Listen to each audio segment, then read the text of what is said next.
Yang menyebabkan darah orang tumpah halal yang pertama karena berzina, yang kedua murtad at-tariku lidinihi, orang yang meninggalkan agama, al-mufariqu lil jamaah, memisahkan diri dari jamaah, seperti kambing yang melepaskan diri dari gerombolannya, dia akan diterkam serigala. Maka pengkhianat di dalam agama apapun, dalam organisasi apapun, di dalam keluarga manapun, kalau sudah pengkhianat, maka dia layak untuk dihukum. Ustaz Somad, ini keluarga kami, tak gimana ceritanya dia murtad. Suami saya melarang menerima dia di rumah kami. Apakah betul tindakan suami saya itu, Pak Ustaz? Saya katakan, tindakan dia itu tidak betul. Yang betulnya mestinya dipancung kepalanya. Saya hari ini selama 3 hari terakhir saya betul-betul dibantai oleh pengikutnya Ustadz Abdus Somad, karena saya berusaha membantah fatwa dia tentang harokah istishhadiyah dan harokah intiradiyah. Nah ini selalu dipakai, percaya nggak Bapak? Konon Ustadz Abdus Somad menggunakan fatwa ini untuk pejuang Palestina yang melakukan bom bunuh diri. Tapi tahu nggak, fatwa ini dipakai oleh teroris di Indonesia untuk melakukan bom bunuh diri. Apakah dia bisa ditangkap sebagai seorang ideolog penganjur fatwa yang memperkuat orang untuk melakukan gerakan-gerakan amaliyah teror seperti ini? Bisa sebenarnya. Ikutilah ulama, yang dibenci kafir, yang dibenci munafik. Hari ini yang paling dibenci kafir dan munafik adalah cucu daripada Rasulullah SAW, Habib Rizik. Cyber army, tentara dalam alam gaib, alam maya. Pandai kalian membuat meme, pandai kalian membuat video pendek, pandai kalian membuat, gunakan keahlian itu untuk menyelamatkan umat. Serang. Cuma kita tidak perlu melakukan penegakan hukum untuk menangkap orang-orang seperti Abdus Somad. Abdus Somad yang harus sadar, ini kan membahayakan umat, Pak. Saya bantah itu. Ma'lim fil Thariq yang ditulis oleh Said Qutb di Mesir untuk keperluan orang Mesir, untuk konsumsi politik Mesir, untuk melawan Presiden Gamal Abdul Nasser, pada akhirnya dipakai oleh gerakan teror di seluruh dunia. Saya berceramah dalam masjid di tengah orang Islam. Saya jawab menurut hadis Nabi, dilaporkan. Tak takutkah Ustadz Somad? Apa yang kutakutkan sebanyak ini orang membela? Ini loh kalau kebanyakan ceramah tapi sambil memelihara Harley Davidson. Saya nggak mau mencaci maki dia, enggak, tapi tolong ini diralat fatwanya, karena imbasnya kepada umat sungguh luar biasa, Pak. Saya pikir dia anti Wahabi, ternyata nggak juga, sama kelakuannya. Saya itu anti Wahabi karena dia menganjurkan kebencian dan mengkafir-kafirkan orang lain, ternyata ini sama. Ini yang saya maksud dengan upaya memecah belah kalangan Nahdien dari dalam. Yang mencaci maki saya karena saya melawan dari fatwanya UAS ini siapa? Orang-orang Madura juga, orang-orang NU juga, coba bayangin. Saya marah kalau ini, karena hasil dari interogasi terhadap berbagai teroris itu, salah satu yang menjadi rujukan adalah fatwa-fatwa dari ulama seperti Abdus Somad. Islam sudah mengajarkan anak kita gosok gigi bukan 3 kali. Salat subuh gosok gigi, salat zuhur gosok gigi, salat asar gosok gigi, salat maghrib gosok gigi, salat isya gosok gigi, salat tahajud gosok gigi, salat witir gosok gigi, salat duha gosok gigi. Yang waras tidak boleh mengalah terhadap mereka para pencoleng-pencoleng agama yang menjadikan agama sebagai alat politik.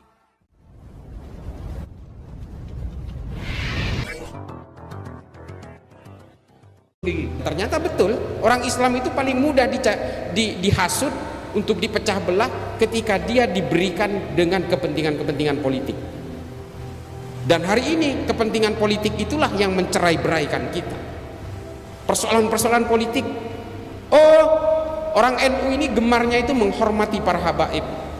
Dibuatlah sosok habaib, dipecah belah dari dalam, selesai kita, Pak. Hari ini yang menjadi kerikil dalam sepatunya NU ya kelompok-kelompok FPI ini. Amaliyahnya sama, ubudiahnya sama, tujuan politiknya yang berbeda. Ini saya berani kayak gini karena direkam, kalau nggak direkam saya agak adem. Dan hari ini betul-betul membangun militansi yang luar biasa, yang keluar dari rel dan keluar dari basis-basis tasawuf dari ulama-ulama NU. Dari dulu ulama NU ini sudah mengajarkan kamu jangan membenci. Kalau ulama-ulama NU ini pada zaman dulu pasca kemerdekaan ini punya ambisi politik, nggak mau menerima Pancasila, jelas nggak bakal mau. Dia akan memaksakan faham-faham Islam sesuai dengan pemikiran-pemikiran Nahdlatul Ulama. Tapi apakah orang Muhammadiyah mau terima? Apakah orang Persis mau terima dengan pemikiran-pemikiran fikih yang berbeda? Ulama-ulama NU, Mbah Hasyim dan sebagainya ini menyadari semua ini. Lalu dibuatlah satu perekat yang menurut Ibnu Khaldun dalam Al-Muqaddimah sebagai al-asobiyah, kesepakatan bersama. Kalau satu kelompok entitas memaksakan kehendaknya atas kelompok yang lain, negara itu tidak akan berdiri. Ulama NU menyadari ini. Meskipun NU sangat mayoritas pada saat itu, Islam juga sangat mayoritas di situ, orang-orang ulama-ulama NU, bisa saja bisa mendikte negara ini, mau diarahkan kemana negara ini, sangat dominan ketika itu. Tapi tetap menerima Pancasila karena semua berjuang untuk kemerdekaan negara ini. Itu loh hebatnya ulama NU. Dan kita hari ini betul-betul ingin digerogoti dari dalam, dipecah belah atas nama apa? Politisasi agama ini, Pak. Politisasi agama, semua ideologi transnasional itu semua punya tujuan politik. Semua punya tujuan politik itu. Termasuk kelompok-kelompok Salafi Wahabi, mustahil nggak punya tujuan politik. Ini produknya kemarin meledak di Bandung. Dan Solo ini saya mau cerita Solo ini. Kita geser sedikit ke Solo lah, biar sedikit adem. Tapi nggak adem juga sebenarnya. Oh, habis hujan. Solo ini menjadi simpul yang penuh dengan keunikan, Pak. Semua ideologi hidup di Solo. HTI itu kantor pusatnya di London. Curiga nggak sampai? Curiga lah. Gerakan Hizbut Tahrir yang ingin menghilafahkan seluruh dunia, kantor pusatnya di London. Kenapa nggak dimulai dari London? Kok tiba-tiba ngacak-ngacak Indonesia? Dikatakan buatan Tuhan, buatan Allah, warisan Nabi Muhammad. Ayo kita bantah-bantahan soal itu. Terus tiba-tiba ini diakui dari ini buatan Tuhan, ini buatan orang Islam. Bukan. Sistem syura yang dipakai Khulafaur Rasyidin itu sudah dibikin oleh bangsa Romawi 1400 tahun yang lalu. Namanya Respublika Romana. Ini soal sejarah ini. Terus dikatakan, wah ini orang Islam wajib mendukung khilafah. Ini kan gaya-gayaan aja, ini kayak tukang sulap, Pak. Kita disuruh jangan pergi dari situ karena dia mau jualan obat. Dia terus membuat narasi-narasi supaya orang betah. Ini dari Tuhan atau bikinan umat Islam? Bukan, ini bikinan orang Romawi ketika menguasai kekaisaran Bizantium. Namanya Concilium Plebis, sama persis, cuma yang ini versi Islam, yang ini versi Romawi. Gitu aja. Terus dibilang ini bikinan Tuhan. Enggak. Ini hanya cara-cara politisasi agama aja. Karena kalau menggunakan agama mudah menipu orang. Orang mudah percaya untuk terhipnotis lalu mengikuti dia, lalu kita ikut serta mewujudkan ambisi-ambisi politik dia supaya menjadikan Indonesia ini negara khilafah. Menurut mereka, saya hari ini selama 3 hari terakhir saya betul-betul dibantai oleh pengikutnya Ustadz Abdus Somad karena saya berusaha membantah fatwa dia tentang harokah istishhadiyah dan harokah intiradiyah. Nah ini selalu dipakai, percaya nggak Bapak? Konon Ustadz Abdus Somad menggunakan fatwa ini untuk pejuang Palestina yang melakukan bom bunuh diri. Tapi tahu nggak, fatwa ini dipakai oleh teroris di Indonesia untuk melakukan bom bunuh diri. Apakah dia bisa ditangkap sebagai seorang ideolog penganjur fatwa yang memperkuat orang untuk melakukan gerakan-gerakan amaliyah teror seperti ini? Bisa sebenarnya. Cuma kita tidak perlu melakukan penegakan hukum untuk menangkap orang-orang seperti Abdus Somad. Abdus Somad yang harus sadar ini kan membahayakan umat, Pak. Saya bantah itu. Ma'lim fil Thariq yang ditulis oleh Said Qutb di Mesir untuk keperluan orang Mesir, untuk konsumsi politik Mesir, untuk melawan Presiden Gamal Abdul Nasser, pada akhirnya dipakai oleh gerakan teror di seluruh dunia. Bukunya Abu Bakar Naji, seorang ulama Saudi bernama Idarat At-Tawahhush, akhirnya dipakai oleh kelompok-kelompok jamaah Islamiyah dan jamaah Ansarud Daulah di Indonesia. Ini kan bahaya. Ini loh kalau kebanyakan ceramah tapi sambil memelihara Harley Davidson. Saya nggak mau mencaci maki dia, enggak, tapi tolong ini diralat fatwanya, karena imbasnya kepada umat sungguh luar biasa, Pak. Saya pikir dia anti Wahabi, ternyata nggak juga, sama kelakuannya. Saya itu anti Wahabi karena dia menganjurkan kebencian dan mengkafir-kafirkan orang lain, ternyata ini sama. Ini yang saya maksud dengan upaya memecah belah kalangan Nahdien dari dalam. Yang mencaci maki saya karena saya melawan dari fatwanya UAS ini siapa? Orang-orang Madura juga, orang-orang NU juga, coba bayangin. Saya marah kalau ini, karena hasil dari interogasi terhadap berbagai teroris itu, salah satu yang menjadi rujukan adalah fatwa-fatwa dari ulama seperti Abdul Somad. Makanya nggak usahlah ngeluarin fatwa-fatwa seperti itu, bahaya buat umat. Kalau orang yang masih bisa mencerna, oke, that's fine.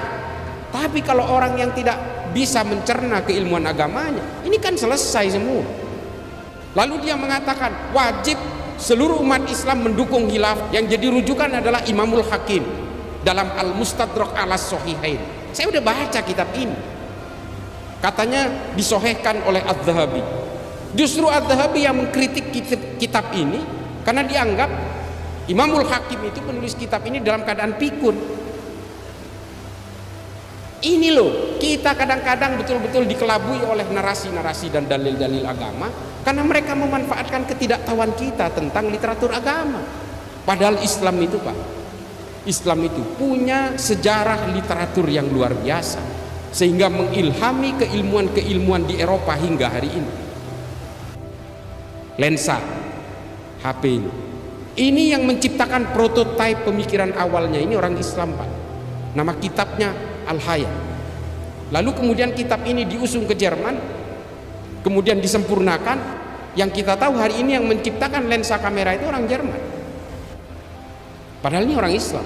Yang membuat ordo dan klasifikasi berbagai tumbuhan dalam ilmu biologi itu orang Islam juga, namanya Abu Bakar Ahmad Ad-Dinawari. Nama kitabnya An-Nabat. Akhirnya semua itu diusung ke sana, lalu dibuat teori-teori tentang mikrobakteri dan sebagainya ke Eropa, dan kemudian mengilhami kelahiran-kelahiran ilmu biologi, termasuk juga yang kemudian membuat teori Darwin. Berbagai keilmuan-keilmuan dalam Islam termasuk ilmu musik, Al-Farabi, Al-Kindi, filsafat-filsafat Islam di bawah Imam Ghazali, Ibnu Rushd, Jalaluddin Rumi dalam Fihi Ma Fihi. Ini mengilhami berbagai gerakan-gerakan filsafat modern hari ini kepada orang Eropa. Semua bersanad kepada pemikiran orang Islam, Pak. Pemikiran Thomas Aquinas dalam Pemikir Katolik, nama bukunya Summa Theologica, ini diambil dari perdebatan Imam Ghazali dalam Tahafud Al-Falasifah dengan Ibnu Rushd dalam Tahafud At-Tahafud. Indah sekali Islam ketika berkenalan dengan ilmu pengetahuan, indah, Pak. Dan semua mengilhami gerakan kedokteran modern, pemikiran Ibnu Sina tentang bagaimana manusia mencerna makanan lalu keluar menjadi kotoran segala macam. Ini teori-teori Ibnu Sina yang kemudian dipakai ilmu kedokteran modern hari ini. Kita kan nggak pernah melahirkan itu lagi. Karena apa? Karena kita sudah betul-betul tercerai-berai karena persoalan politik. Politik semua yang menjajah kita hari ini, sehingga kita terpecah belah menjadi firqah demi firqah, menjadi sekte demi sekte, Sunni dan Syiah, karena persoalan politik terbelah.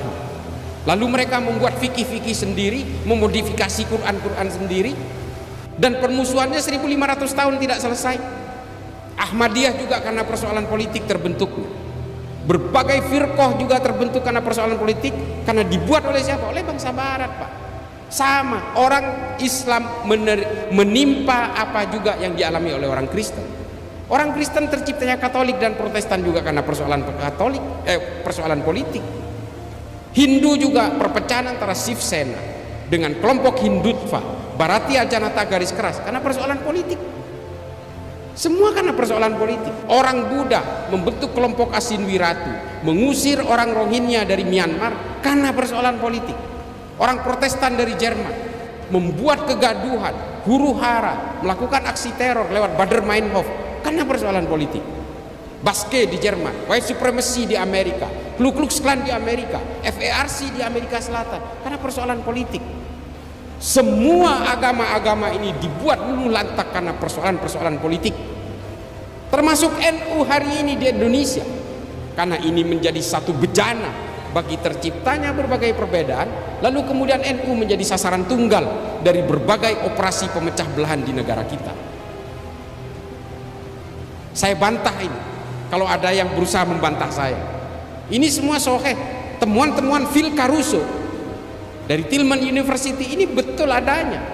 Menurut Phil Caruso, kalau NU ini tumbang, Muhammadiyah, organisasi-organisasi keagamaan lain, ini mudah sekali. Organisasi-organisasi keagamaan yang moderat mudah sekali untuk ditumbangkan juga. Nah, melihat ini kemudian berbagai gerakan-gerakan power global, kekuatan-kekuatan global dari negara barat melakukan operasi-operasi pemecah belahan ini. Ada NU garis lurus, NU garis miring, NU garis lucu. Enggak itu teman, janganlah teman saya. Ini kayak gini-gini, ini kan upaya pemecah belahan semua. Belum dari kalangan oknum habaib. Pak, kalau berbicara tentang penghormatan kepada habaib, hanya ulama NU yang menyuruh kita itu untuk menghormati para habaib. Di negara lain biasa aja tuh ketemu habib. Serius, saya udah berkeliling Pak ke banyak negara. Saya ke Afrika berkali-kali, ke Asia Selatan, Asia Tenggara, Asia Amerika Selatan. Saya tinggal di Amerika 5,5 tahun. Semua biasa aja, hanya di Indonesia. Karena apa? Karena kita memang diminta oleh ulama-ulama NU untuk membangun kecintaan kepada Nabi, harus menghormati zuriyah Nabi. Ini diajari kepada kita semua. Tapi hari ini apa? Oknum-oknum habaib justru mencaci maki ulama NU. Kita hari ini masih takdim kepada para habaib karena melihat para habaib yang tawaddu, yang masih berbasis tasawuf, Habib Lutfi, Habib Syekh, Habib-habib dari tapal kuda yang betul-betul menginginkan kita supaya kita betul-betul hablum minan nas, hablum minallah, kita betul-betul menjunjung tinggi kemanusiaan, kita betul-betul harus menciptakan kedamaian, rendah hati dan sebagainya. Karena kita masih melihat para habaib yang tawaddu itu. Habaib-habaib yang arogan, ini mohon maaf, saya membedakan antara habaib dan kelakuan. Saya membedakan itu. Ini kan persoalan moral manusia, Pak. Manusia ini semua pendosa. Orang yang merasa paling suci itu paling sibuk menutup segala dosanya. Ini kan logika dasar. Semua manusia ini punya takdir yang sama, punya kelakuan baik dan kelakuan buruk. Ketika manusia itu gagal mengalahkan dirinya, dia akan sibuk mengalahkan orang lain. Ini loh, ini fihi ma fihi, ini Jalaluddin Rumi. Dan ini diajarkan oleh kiai-kiai saya karena berbasis tasawuf. Dan ketika orang merasa paling suci, dia pasti akan sibuk menutup segala celahnya, menutup segala cacatnya. Kita nggak perlulah merasa paling suci, kita ini nggak punya sifat maksum kok.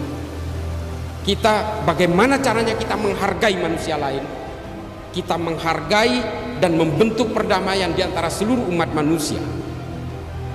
Ini kan ajaran-ajaran kitab-kitab NU, Al-Mujalasah wa Jahirul Ilmi. Irsyadul Ibad juga menulis itu, bahwa kita betul-betul harus bertumpu kepada kemanusiaan. Habib Ali Al-Jufri, Al-Insaniyah Qabla Tadayyun, itu mengatakan sebelum kamu mengenal agama, kenali dulu kemanusiaan. Kalau enggak, kamu itu akan arogan. Arogannya akan mengalahkan konsep-konsep ketuhanan. Kamu akan merebut wilayah-wilayah ketuhanan. Kamu akan sombong karena agamamu. Ini Habib Ali Al-Jufri, dan diterbitkan dalam berbagai bahasa. Al-Insaniyah Qabla Tadayyun, Humanity Before Religiosity. Saya punya dua, versi Arab sama versi bahasa Inggris. Dan gak ada yang menerjemahkan ke bahasa Indonesia. Saya heran juga, padahal buku ini luar biasa ini. Cuma 21 halaman. Silakan baca, Bapak Ibu sekalian. Mungkin ada yang udah baca. Kita ini kan semua beragama karena keturunan, Pak. Bapak Ibu sekalian, Pak, para kiai, mohon maaf. Ini kata Habib Ali Al-Jufri, takdir-takdir keimanan kita ini kan tergantung dari kelahiran kita. Saya Islam karena saya lahir di Madura, orang tua saya beragama Islam, kakek saya beragama Islam, maka kemudian menjadi Islamlah saya. Kalau saya lahir di Manado, wah kulit saya putih Pak, kinclong, glowing. Dan mungkin agama saya Kristen. Nah, karena kelahiran-kelahiran yang kemudian merunut kepada keimanan-keimanan inilah, oleh kata Habib Ali Al-Jufri, kita harus menghormati orang meskipun keimanan itu tanpa kompromi, tapi dalam soal kemanusiaan kita tidak boleh berkompromi dengan apapun. Karena kita semua bersaudara dalam kemanusiaan. Sayyidina Ali juga mengucapkan ini.